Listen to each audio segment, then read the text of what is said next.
Timeless starts off this week on a kind of religious thought process. If you can change history, if you can modify the destiny, then is there no such thing as God? Well, Friedrich Nietzsche might have had something to say about that. Welcome to the heart of the stories we tell. My name is Rob, and tonight I will be reviewing Timeless, Episode 15, Public Enemy Number 1. Lucy, Wyatt, and Rufus are trying to enlist the help of Elliot Ness after Flynn lands in 1931 Chicago. But let's be honest, that's not what's really interesting. What's interesting is why they're public enemy number 1.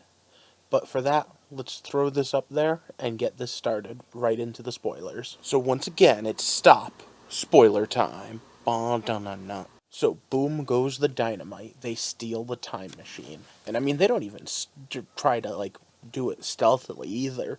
They steal it right out from underneath their newest military guy. And it's a very interesting little moment where we have to wonder exactly how bad Rittenhouse is, because Wyatt says it.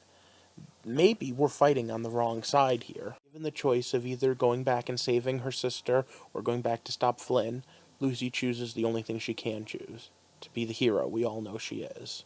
Interesting side note, since I cover a bunch of time travel things, evidently, Legends of Tomorrow also went back to the Al Capone timeline and also had the funny jokes about who they're going to name themselves after, and also totally messed up the timeline. So, I guess that's kind of this season's go-to time travel thing. I do have to just say that all the Untouchable jokes were spot on. I really like that movie too, so the Kevin Costner one no less. But Al Capone was a really, really bad guy, and I just want you to think about the amount of power and influence he had, and how much just giving him an extra day or two on the street would change history, let alone all the history that would change if Elliot Ness wasn't around to do all the things like write that book that he's supposed to write. You know what? Man, they screw up time so much. But okay, back to our main characters. Rufus has to call his girlfriend on a burner phone, and there's something I have to wonder about that, too. How does that work with the time travel? Maybe I'm the only one that cares. If I am, let me know in the comment section, or if you do. But the time can't be running simultaneously on both sides of the clock. Can it? I mean, is there any time travel theory that would allow for time to be running in Al Capone time and in modern time? So the change of history this week is that Al Capone wasn't taken down for tax evasion. He was brought in by his brother. Well, you saw what happened. And Flynn has more information about what's going on with Rittenhouse, and now a meeting in D.C. And of course, everything going on with the stolen time machine. All in all, it's building to be quite an epic end for this season, and I'm hoping that we get a season 2.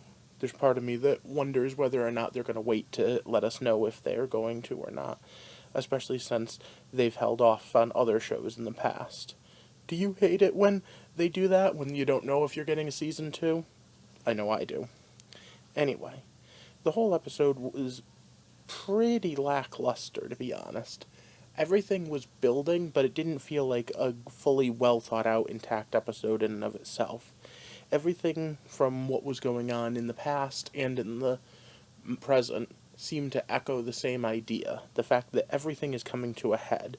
The fact that we need to figure out what Flynn's really up to and whether or not Rittenhouse is worse or better. And the fact that we have to question everybody's motivation now is just, again, meant to build, but at no point is it actually meant to pay off. And then there was the end of the episode. Rufus is shot, possibly dead. Flynn is in the wind. We don't even know exactly what's going on. Rittenhouse, for all intents and purposes, has won. I mean, with that new program that they're talking about, the one that can search and find anyone, that's like one of those superhero programs they use on The Flash and Green Arrow. I mean, at that point, once you can locate someone by using every camera anywhere, no one can hide from you. So we're setting up for the big season finale. What do you guys think is going to happen next? What do you think is going to happen with Rittenhouse? Do you think we're going to have a big cliffhanger for the season finale? Let me know down in the comment section. Personally, I don't think Rufus is going to buy it in this episode, so we'll see. And as far as time travel goes, remember, we still have a future Lucy to deal with, because that diary of hers came from somewhere and was given to Flynn.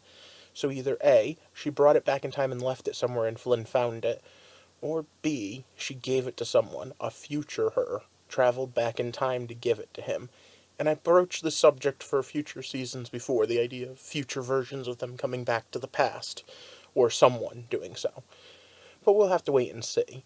For now, we've reached the part of the video where I have to ask you to like and share this video and subscribe to hear more of my insane ramblings, so that we can build a community, and then you can walk with me through all of the hearts of the stories we tell. Thanks for watching.